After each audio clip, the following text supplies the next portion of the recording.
जय हिंद, जय भारत साथियों। मैं मदन लाल आज़ाद, संयोजक संयुक्त राष्ट्रीय मोर्चा ठगी पीड़ित जमाकर्ता परिवार और all India bike board taxi union, आज दिनांक 21 जनवरी 2022 को आपके समक्ष प्रस्तुत हूँ संसद सत्याग्रह दिल्ली से। एक विशेष बात आप सबके साथ करने के लिए, कुछ खास सूचनाएं, खास समाचार आप सब तक पहुंचाने के लिए और आपकी जो भुगतान संबंधी समस्या है उसका समाधान बताने के लिए। दोस्तों, पूरा वीडियो ध्यान से सुनेंगे, जल्दबाजी नहीं करेंगे, चूंकि ध्यान रखो आप जो है ये जल्दबाजी के चक्कर में ही फंसे हो। जितने भी देश भर में 20 करोड़ ठगी पीड़ित जमाकर्ता परिवार हैं वो सब इस जल्दबाजी के में त्वरित परिणाम के चक्कर में ही आप लोग अपनी मेहनत की कमाई को, जीवन के सुख और सुकून को खो चुके हो। अब जल्दबाजी बिल्कुल मत करो। मैं जितनी भी बातें बताता हूं, चाहे वो 10 मिनट में बताऊं या 10 घंटे में बताऊं, उनको पूरी ध्यान से सुना करो, तभी आपका भुगतान आपको जल्दी से जल्दी वापस मिलेगा। अन्यथा आप इस जल्दबाजी के चक्कर में रहोगे कि तुरंत पैसा मिल जाए, तुरंत समाधान मिल जाए, 2 सेकंड में, पल भर में, 2 मिनट में ऐसा हो जाए, वो असंभव है, वो कभी नहीं होगा। ये 2 मिनट का चक्कर आपको पूरी जिंदगी भर ऐसे ही भटकाते रहेगा।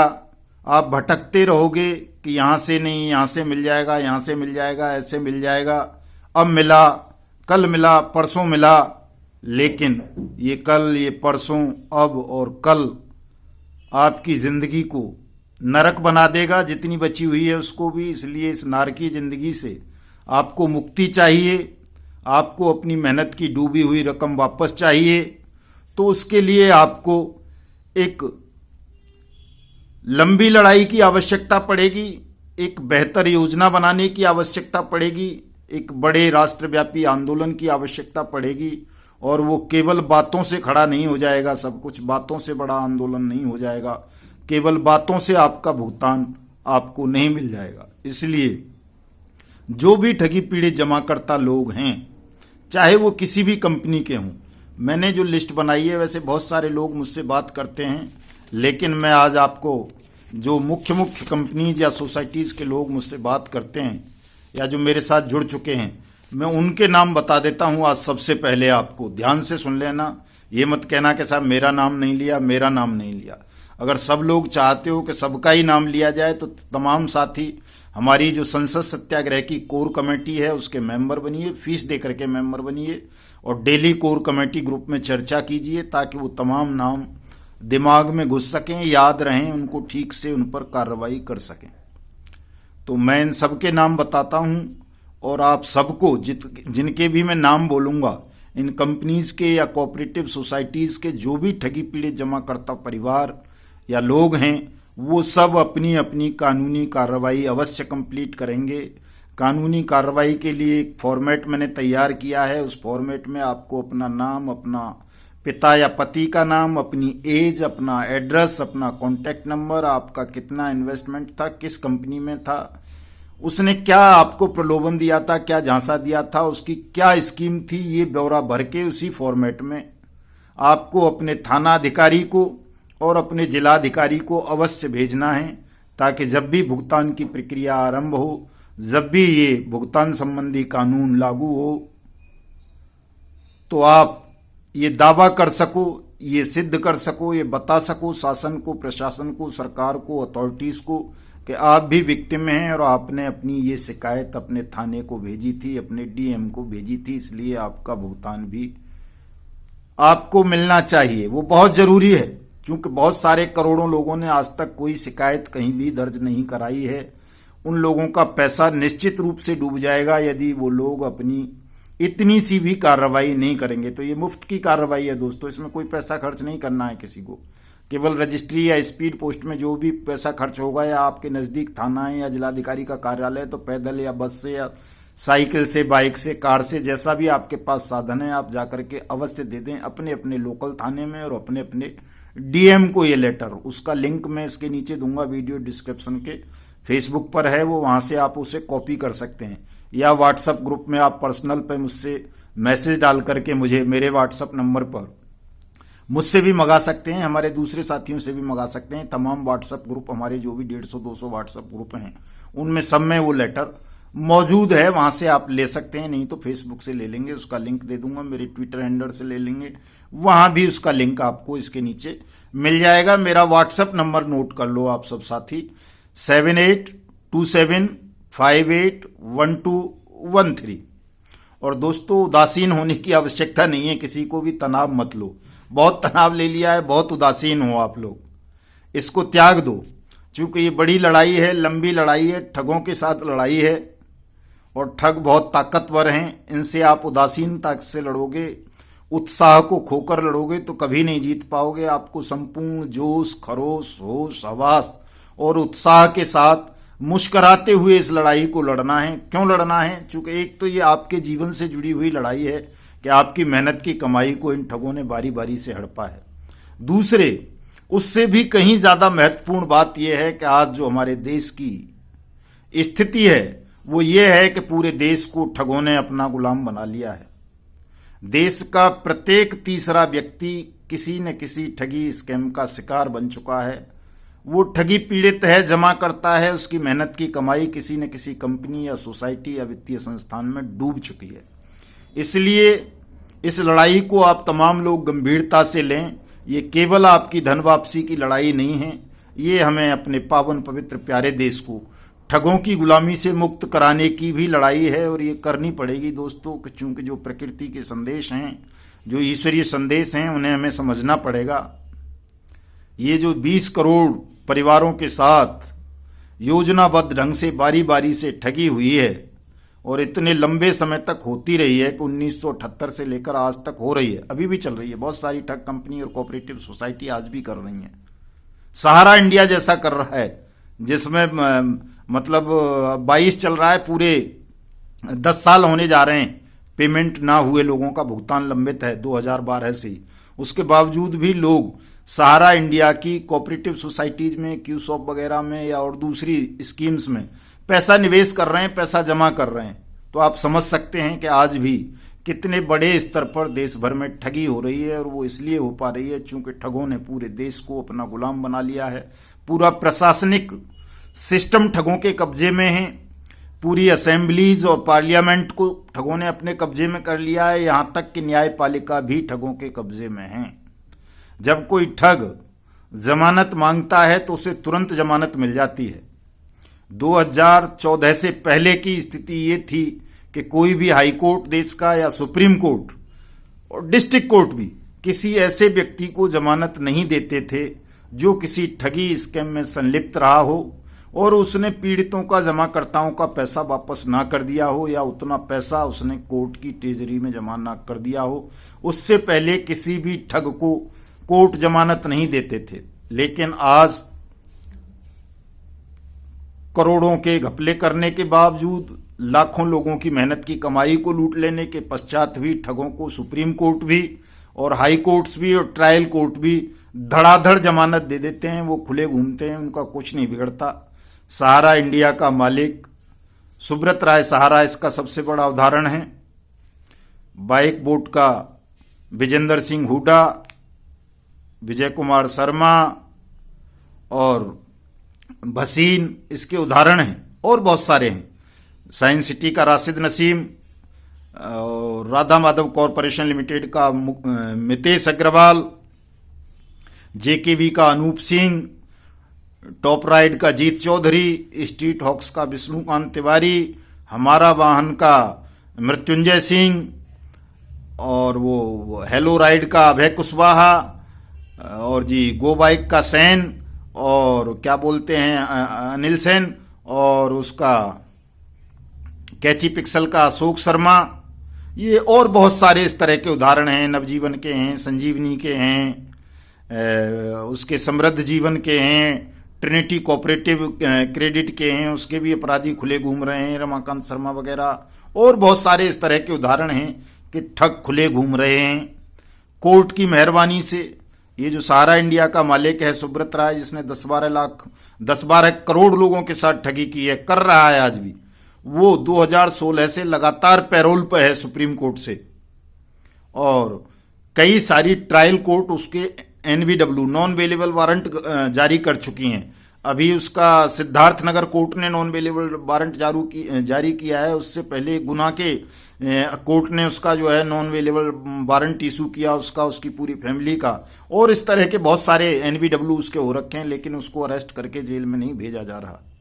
तो आप समझ सकते हो कि हमारा न्यायिक सिस्टम हो, चाहे वो हमारा प्रशासनिक सिस्टम हो, चाहे वो हमारी विधायिका हो या कार्यपालिका हो, सब पर ठगों का कब्जा है। और ये लड़ाई उतनी सरल नहीं है जब तक कि ठग सिस्टम पर काबिज हैं। आपको इन ठगों को सिस्टम से उखाड़ करके फेंकना होगा, तब आप सबका भुगतान आरंभ होगा। आप समझ सकते हैं, अनियमित जमा योजनाएं पाबंदी कानून 2019 21 फरवरी 2019 से लेकर आज तक इस एक्ट के अंदर एक सिंगल FIR पूरे देश भर में कहीं दर्ज नहीं हुई है। कोई स्पेशल अथॉरिटी नहीं बनी, किसी का भुगतान नहीं हुआ, जबकि ये कानून सर्वसम्मति से पार्लियामेंट ने पारित किया। इसमें ये प्रावधान किया गया कि 180 दिन के अंदर अंदर सरकार ठगी पीड़ित जमाकर्ताओं का पैसा वापस करेगी, चाहे वो ठगी पीड़ित जमाकर्ता किसी कंपनी के हों या कोऑपरेटिव सोसाइटी के या कॉरपोरेशन के या वित्तीय संस्थान के या किसी बैंक के या किसी नॉन बैंकिंग कंपनी के। लेकिन आज तक उस कानून का क्रियान्वयन नहीं किया गया। क्यों नहीं किया गया? चूंकि ठग सरकारों में बैठे हुए हैं और ठग कभी नहीं चाहेंगे कि उनके ठग भाइयों को या बहनों को कोई दंड मिले या ठगी पीड़ित जमाकर्ताओं का पैसा वापस मिले। सबको पता है, किस किस के नाम बताऊं, दुनिया भर के नाम हैं। तो मैं आप सबको बता देता हूं कि किन किन कंपनी और कोऑपरेटिव सोसाइटीज के लोगों को ये प्राथमिक कार्रवाई करनी है। जो मैं लेटर बना करके ड्राफ्ट किया है मैंने, वो देना है थाना अधिकारी को और जिलाधिकारी को। Bike Bot, Hello Taxi, Top Ride, Hello Ride, Go Bike, Goway, Street Hawks, Radha Madhav Corporation Limited, Blue Fox Motion Picture Limited, Karam Bhoomi, कल्पतरु, लोकहित, किसान एग्रो, PACL, सहारा इंडिया से जुड़ी हुई कंपनियों के लोग और सोसाइटीज के लोग, Adarsh Credit Cooperative, Sai Prasad, Sanjeevani, Navjeevan, Apeshwar, Kheteshwar, Parivar Dairy and Allied, GN Dairy, GCA, गैब, JKB, Samriddh Jeevan, Sharda, Trinity Cooperative, Pincon, Vishwamitra, Rose Valley, Science City, Future Maker, Catchy Pixel, BFC Agrotech, Haldar Vikas Credit Cooperative Society, NMM, Evergreen, Heera Gold, Suregain, रामेल, Priya Parivar, Kulkarni, Kemuna Credit, Global Star, Car Yatra, JCB, Hamara Vahan, Hamari Sawari, Sarathi, FIM, Unimax, Kamdhenu, D cab, फाइटोटोमी, ओला, उबर, आम्रपाली जैसी builders कंपनियों के और बहुत सारी company हैं जिनके मैं नाम याद नहीं कर पाया हूँ। इतने ही नाम मुझे अभी याद हुए जिनके मैंने लिख लिए और ये पढ़ करके बता दिए आपको। वैसे तो खैर दर्जनों नाम मुझे वैसे भी याद हैं। इन कंपनीज में या सोसाइटीज़ की ठगी का कोई भी शिकार हुआ है व्यक्ति, तो जो मैंने ये ड्राफ्ट बनाया है ये फ्री है, इसका प्रिंट निकलवाओ, उसे भरो बाई डाक, रजिस्टर डाक से या स्पीड पोस्ट से या बाई हैंड अपने थाना अधिकारी को और अपने जिलाधिकारी को इसको सबमिट कर दो ताकि आपका भुगतान जल्दी से जल्दी हो सके। और ये अनियमित जमा योजनाएं पाबंदी कानून 2019 के तहत ड्राफ्ट किया गया है, चूंकि यही एकमात्र ऐसा कानून है हमारे देश का वर्तमान में जो किसी भी ठगी पीड़ित जमाकर्ता को ये अधिकार देता है कि उसका जो डूबी हुई रकम है उसका भुगतान वो सरकार से पाने का अधिकारी है। तो ये काम आप सबको अवश्य करना है दोस्तों। दूसरा जो मैं एक चीज़ आपको बताने जा रहा हूँ बहुत महत्वपूर्ण चीज़ है, इसको ध्यान से सुनना तमाम साथी। और उसका मैं एक उदाहरण दे देता हूं। पहले कई लोग ये सोचते हैं कि साहब मैं ऐसी बात कर देता हूं कि वो असंभव सी होती है। असंभव नहीं होती है कोई भी बात मेरी की हुई। मैं कानून के फील्ड का ही व्यक्ति हूं, कानून की रग रग से वाकिफ हूं, हर चीज़ों से वाकिफ हूं। प्रशासनिक सिस्टम को समझता हूं, संविधान को समझता हूं, न्यायपालिका को समझता हूं, पुलिस प्रशासन को समझता हूं, इन्वेस्टिगेशन को समझता हूं, एविडेंस एक्ट को जानता हूं, CRPC, IPC जितनी भी हैं पार्लियामेंट्री एक्ट्स, सबके विषय में अच्छा ज्ञान रखता हूं, अच्छा अनुभव रखता हूं, ज्ञान से भी ज़्यादा अनुभव। जो किसी ने कहा है कि अनुभव ज़्यादा बड़ी चीज़ है, ज्ञान तो बहुत सारे लोगों को होता है, लेकिन अनुभव बहुत कम लोगों को होता है। तो मेरे पास 30 वर्ष लंबा अनुभव भी है ठगों से और अपराधियों से लड़ने का, और बेईमानों से लड़ने का, और उनको ठीक कर देने का, उनसे अपनी डूबी हुई रकम वापस निकलवा लेने का। दोस्तों, दिल्ली की बात करता हूं मैं। दिल्ली में एक एक्ट बना था 2011 में, उससे मैं भी जुड़ा रहा, उसकी ड्राफ्टिंग से। उसका नाम था the Delhi right of citizen to time bound delivery of service act 2011। आज तो उस पर चर्चा ही नहीं होती, लेकिन जब लोकपाल आंदोलन चल रहा था तो सिटीजन चार्टर के नाम से उस पर बहुत चर्चा होती थी। अब तो दिल्ली में वो लोकपाल वाले की सरकार है, ठग की, अरविंद केजरीवाल की, लेकिन वो भूल गया उस सिटीजन चार्टर को कि उसके क्या प्रोविजन थे। दिल्ली में बाकायदा वो एक्ट लागू था, उसमें ये प्रोविजन था कि जो सर्विसेज होती हैं सरकार द्वारा, जो नागरिकों को मुहैया कराई जाती हैं सुविधाएं, वो टाइम बाउंड थी सारी की सारी। किसी में 1 दिन, किसी में 2 दिन, किसी में 7 दिन, किसी में 21 दिन, 2 महीने तक के भी टाइम थे वाटर कनेक्शन वगैरह, बिजली कनेक्शन वगैरह के, कि यदि इतने दिन के अंदर अंदर कोई डिपार्टमेंट या कंपनी वो सर्विस नागरिक को आवेदन के पश्चात नहीं देती है तो उसके लिए अपीलीय अथॉरिटी थी, अपीलीय अधिकारी थे। उनके यहाँ आवेदन करने पर उस कंपनी, उस डिपार्टमेंट, उस अधिकारी को आर्थिक रूप से दंडित किया जाता था, उसकी सर्विस में रेड मार्का कर दिया जाता था, उसे service citizen service delivery system में कोताही बरतने के आरोप में। बहुत अच्छा एक्ट था, लेकिन आज तो उसकी कहीं चर्चा ही नहीं होती है। और लागू हो गया था दिल्ली में। हमने बहुत सारे अधिकारियों पर, बहुत सारे डिपार्टमेंट्स पर, बहुत सारी कंपनीज पर इस एक्ट के तहत कार्रवाई कराई और दर दर की ठोकर खाती हुई जनता को राहत दिलाई। ये एक्ट दिल्ली पुलिस पर भी लागू होता था। मैं इसलिए कह रहा हूं चूंकि अब जब से अरविंद केजरीवाल की सरकार यहां बनी है तब से नागरिक अधिकारों का अतिक्रमण हुआ है। जब से नरेंद्र मोदी की सरकार देश में बनी है, नागरिक अधिकारों का अतिक्रमण हुआ है। किसी भी कानून को ये फॉलो नहीं करते, अपने तरीके से ये देश को, शासन को, प्रशासन को चला रहे हैं। मैं जानता हूं कि पुलिस को और हम जैसे लोगों को कितनी मेहनत करनी पड़ती है किसी भी हीनियस क्रिमिनल को पकड़ने के लिए। जो शातिर पेशेवर मुजरिम जो अपराधी होते हैं, तो ठग जो होते हैं वो पेशेवर होते हैं। किसी ने किसी का मर्डर कर दिया, अनजाने में कोई झगड़ा हो गया, रेप कर दिया, ऐसे अपराधियों को तो कोई भी पकड़ लेता है, पुलिस पकड़ लेती है तुरंत, जो अचानक अपराध होते हैं। लेकिन जो लोग पेशेवर अपराधी होते हैं, जिनका धंधा अपराध करना होता है, ठग खास तौर से, उनको पकड़ना, उनको हवालात दिखा देना बहुत मुश्किल कार्य होता है। बहुत मेहनत करनी पड़ती है। तमाम राजनीतिक दबाव, प्रशासनिक दबाव, न्यायिक दबाव और पता नहीं कहां कहां से किस किस तरह के दबाव आते हैं। उसके बावजूद बड़ी मुश्किलों से जाकर पुलिस या सीबीआई या ईडी या सीरियस फ्रॉड इन्वेस्टिगेशन एजेंसीज या ईओडब्ल्यू तब जाकर के किसी ठग को गिरफ्तार कर पाते हैं, उसका चालान फाइल कर पाते हैं। और उसको गिरफ्तार करने के बावजूद कोई हाई कोर्ट या सुप्रीम कोर्ट ये कह करके छोड़ दे जमानत पर कि इसके खिलाफ प्रमाण मिल जाना, सबूत मिल जाना, या इसके अपराध की भयावहता देख करके कि साहब इसकी वजह से लाखों लोगों ने आत्महत्या कर ली, हजारों लोगों के घर उजड़ गए, ये कोई आधार नहीं है उसको जमानत ना देने का। तो ऐसी चीजें देख करके बहुत दुख होता है, क्रोध भी आता है कि इस सिस्टम में बैठे हुए, न्याय की कुर्सियों पर बैठे हुए लोगों के दिल दिमाग में हो क्या गया है। कहीं इन पर शनि तो विराजमान नहीं हो गए कि इनकी बुद्धि भ्रष्ट कर दी हो, और भगवान ये चाहते हो कि अब तो इन सबका ही सर्वनाश सुनिश्चित कर दो। चूंकि एक एक को मारने से, एक एक का अंत करने से, 2, 4, 6, 10, 20 को जेल भेजने से काम नहीं चलेगा। सभी को जेलों के अंदर सड़ा दो, चाहे वो जजों की कुर्सी, न्याय की कुर्सी पर बैठे हुए लोग हैं, चाहे वो मिनिस्टर हैं, चाहे एमएलए हैं, चाहे एमपी हैं, चाहे वो ठग हैं या ठगों के एजेंट हैं।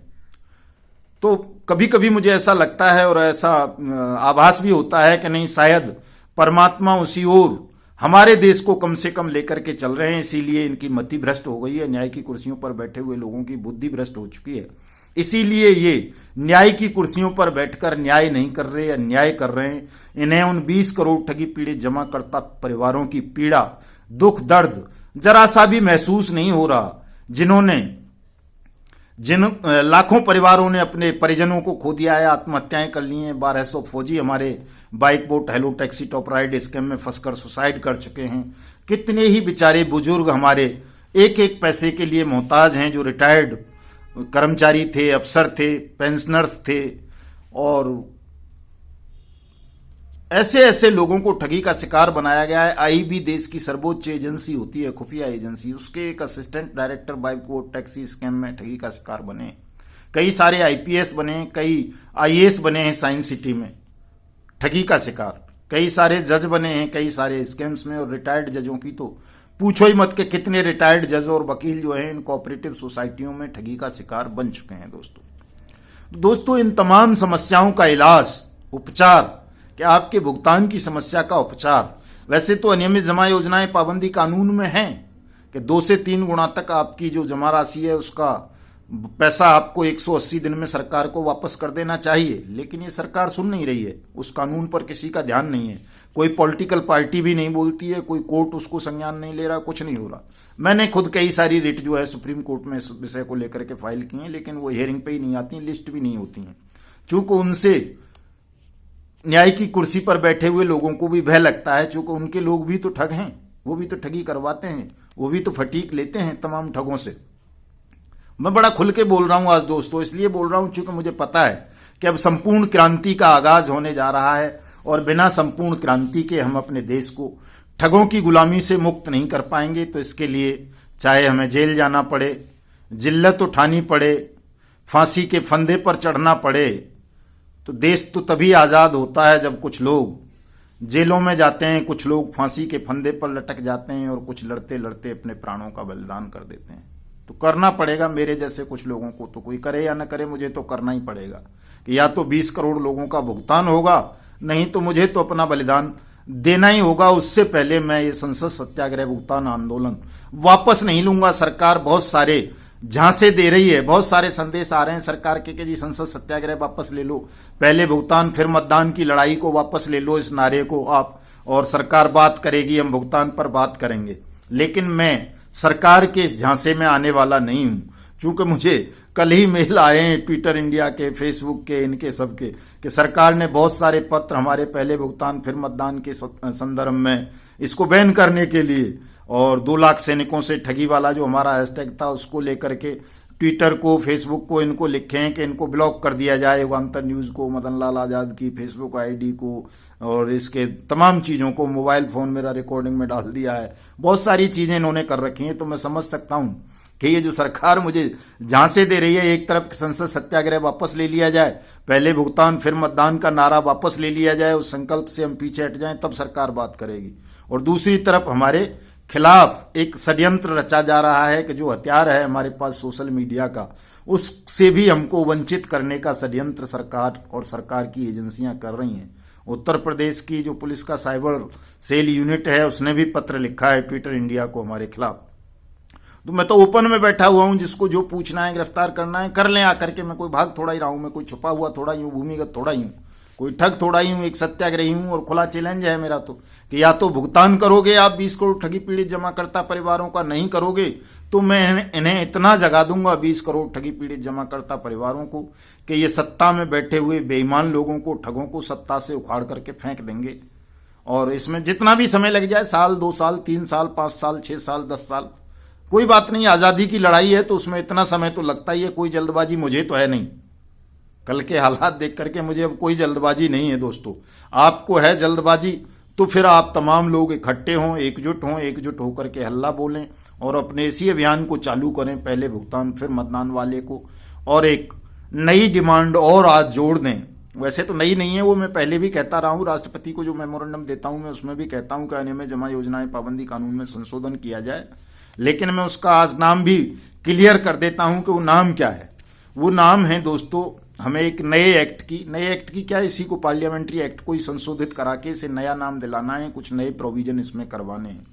वो नया नाम होगा अनियमित जमा एवं अन्य निवेश योजनाओं में ठगी का शिकार बने पीड़ितों को समयबद्ध भुगतान व मुआवजे का अधिकार अधिनियम 2022। और इस एक्ट को हमें बनवाना है हर हाल में, चाहे मोदी की सरकार बना दे, चाहे कोई और सरकार बना दे। और ये नहीं बनाएंगे तो उखाड़ फेंकेंगे, फिर अंतरिम सरकार बनाएंगे, हम अपनी अंतरिम सरकार से बनवाएंगे। और इसमें ये अधिकार होगा कि अभी तो 180 दिन है, हम कह रहे हैं कि केवल 60 दिन के अंदर अंदर सरकार को भुगतान करना होगा ये एक्ट बना करके प्रत्येक ठगी पीड़ित जमाकर्ता परिवार का। क्योंकि अब देश जाग चुका है, हजारों लोग दिन और रात पहले भुगतान फिर मतदान के नारे को लगा रहे हैं। बिना संसाधनों के लोग जो बेचारे गरीब हैं, मजदूर हैं, अपंग हैं, बुजुर्ग हैं, विडो लेडीज हैं, वो अपने घरों में उन्होंने संसद सत्याग्रह आरंभ कर दिया है। हिंदुस्तान के हर घर में संसद सत्याग्रह आरंभ होगा। आप सार्वजनिक स्थानों पर बैठने से रोक लोगे लोगों को, लेकिन प्रत्येक घर पर पुलिस या सेना नहीं लगा सकते, आप पहरे नहीं लगा सकते।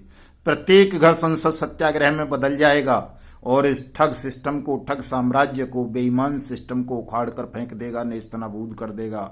यदि आपने देश के 20 करोड़ ठगी पीड़ित जमाकर्ता परिवारों की मेहनत की कमाई को तुरंत वापस नहीं किया तो हम मतदान का बहिष्कार करेंगे। आपको नल एंड वॉइड अवैध सरकारें घोषित कर देंगे, दुनिया में थू थू करवा देंगे, तुम्हारे मुंह पर कालिक पुतवा देंगे। दोस्तों कुछ बेवकूफ लोग, कुछ लालची किस्म के लोग आपको आज भी कहते हैं कि साहब वो आदर्श परिवार बहुत अच्छा था, सहारा परिवार बहुत अच्छा था। मुझे ही कई सारे उल्लू के पट्टे जो है सहारा प्रणाम करके संबोधित करते हैं, मुझे क्रोध आ जाता है। कई सारे नवजीवन को, कई सारे संजीवनी को, कई सारे राधा माधव को, कई सारे बाइक बोट वालों को अच्छा बताते हैं, ठग नहीं मानते। ऐसे दुष्टात्माओं से भी सावधान रहने की आवश्यकता है। आपको किसी भ्रम का शिकार नहीं बनना है। कोई भी ठग सोसाइटी, ठग कंपनी ईमानदार नहीं थी, सब बेईमान थे, देश के दुश्मन थे, गद्दार थे। उन्होंने योजनाबद्ध ढंग से आपके साथ ठगी की है, सबने, A to Z ने। किसी ने भी ईमानदारी का परिचय नहीं दिया। ईमानदार लोग निर्भय होते हैं, निडर होते हैं, उनको पासपोर्ट और वीजा की जरूरत नहीं होती, विदेशों की सिटीजनशिप लेने की जरूरत नहीं होती। इन ठगों में से कोई ऐसा नहीं है जिसके पास पासपोर्ट ना हो, वीजा ना हो, जिसने विदेशी नागरिकता के लिए अप्लाई ना किया हो। बहुत सारे तो भाग गए, विदेशों की नागरिकता ले लिए, बहुत सारे अभी हिंदुस्तान में हैं। इन सबको दबोचना है, जेल के सींखचों के पीछे कैद करवाना है। एक भी ठग को भागने नहीं देना है, चाहे जो हो जाए, जो कुछ भी करना पड़े। दोस्तों कसम खा लो कि हमें पीछे नहीं हटना है। कुछ दुष्टात्मा मूर्ख लोग कहते हैं कि साहब नहीं पोटा दबा देंगे, नोटा दबा देंगे, सॉरी नोटा भी नहीं दबाना, हमें संपूर्ण बहिष्कार करना है मतदान का। या तो भुगतान करोगे, नहीं तो मतदान का बहिष्कार होगा। पहले भुगतान फिर मतदान, पहले होगा भुगतान हमारा, फिर होगा मतदान तुम्हारा। कसम खा लो दोस्तों, इस नारे को घर घर पहुंचा दो। अपने अपने घरों से संसद सत्याग्रह आरंभ कर दो। कोई आवश्यकता नहीं है किसी को कि कोई जंतर मंतर आए, पार्लियामेंट घेरे, विधानसभाएं घेरे, जिलाधिकारियों के कार्यालय घेरे, कुछ नहीं। अपने घरों में आराम से बैठो। जब जब जहां जहां वोट पड़े उस वोट का बहिष्कार कर दो। बहुत लंबा समय नहीं है, 2024 में लोकसभा का आम चुनाव आने वाला है, तब तक की लड़ाई है। अगर अभी नहीं हो पाता है इन 5 राज्यों के विधानसभा चुनावों का बहिष्कार करने के बाद भुगतान आपका, तो 2024 में लोकसभा का आम चुनाव आ रहा है, तब तक हम पूरे देश को जगा लेंगे और पूरे देश को मतदान से बाहर करवा लेंगे। पूरा देश मतदान नहीं करेगा। हम तमाम पॉलिटिकल पार्टीज को, इस पूरे बेईमान सिस्टम को अवैध और गैर कानूनी घोषित कर देंगे और फिर ये अनियमित जमा एवं अन्य निवेश योजनाओं में ठगी का शिकार बने पीड़ितों को समयबद्ध भुगतान व मुआवजे का अधिकार अधिनियम 2022 बनाएंगे और सबका भुगतान 60 दिन के अंदर करवाएंगे। दोस्तों इस मेरे वीडियो संदेश को प्रत्येक ठगी पीड़ित जमाकर्ता परिवार तक पहुंचा दो, ताकि तमाम लोग मानसिक रूप से इस लड़ाई को लड़ने के लिए तैयार हो जाएं, वो देशभक्तों की तरह। मैंने कल एक बात कही थी, कई लोगों को लगता है कि सत्याग्रह क्या होता है। सत्याग्रह के 2 ही परिणाम होते हैं। पहला परिणाम वैसे तो केवल और केवल जीत, एक ही परिणाम होता है कि सत्याग्रह हमेशा जीतता है, कभी पराजित नहीं होता। लेकिन यदि कोई सत्याग्रही हो जाता है, कई बार बहुत सारे सत्याग्रहियों को, हमारों को फांसी चढ़ना पड़ा है, फांसी चढ़ा दिया गया था अंग्रेजों के द्वारा, गोली भी मार दी जाती है, जैसे भगत सिंह, चंद्रशेखर आजाद या अशफाक उल्ला खान, ऊधम सिंह या सुखदेव या राजगुरु और बहुत सारे हैं ऐसे। उनको फांसी भी हो गई थी, लेकिन उनके फांसी हो जाने का मतलब ये नहीं था कि देश की आजादी का आंदोलन खत्म हो गया था। देश की आजादी के लिए और लाखों परवाने उठ खड़े हुए थे और अंततः उस साम्राज्य को, अंग्रेज साम्राज्य को भारत छोड़कर भागना पड़ा था, जिसका सूरज कभी डूबता नहीं था। उन अंग्रेजों से, उन मुगलों से बहुत कमजोर हैं हमारी वर्तमान सरकारें। उनके जितनी ताकतवर नहीं है, उनके जितनी क्रूर भी नहीं है। ये तो बहुत कमजोर हैं उनके सामने। गुरु गोविंद सिंह जी ने एक बात कही थी दोस्तों कि 1.25 से एक लड़ाऊं चिड़ियन से मैं बाज तुड़ाऊं। तो जो आज ये हमारे सत्याग्रही साथी जो एक एक या दो दो या 10 के रूप में घरों में बैठ करके वीडियो वायरल कर रहे हैं, या ट्विटर पे फोटो डाल रहे हैं, या फेसबुक पे डाल रहे हैं, या व्हाट्सएप ग्रुप में वायरल हो रही हैं चीजें, उनको कम करके मत आंकना। ये एक एक ही 1.25 लाख लोगों के जितनी ताकत रखता है। ये जो आज आपको मामूली कमजोर लुटे पिटे लोग दिख रहे हैं, ये आपके इस बेईमान साम्राज्य को जलाकर राख कर देंगे। इसको छोड़ेंगे नहीं किसी काम का। इसलिए मैं आज भी अपील करता हूं कि आप देश को, हमारे लोकतंत्र को, हमारे कानून को, हमारी संसद को, हमारी न्यायपालिका को कलंकित होने से बचाओ और तमाम ठगी पीड़ित जमाकर्ता परिवारों का भुगतान समर्पण भावना के साथ इनको नतमस्तक होते हुए अविलंब आरंभ कर दो। जय हिंद, जय भारत। इसी में तुम्हारी भलाई है, इसी में सबकी भलाई है। ध्यान रखना बेईमान शासकों। जय हिंद, जय भारत।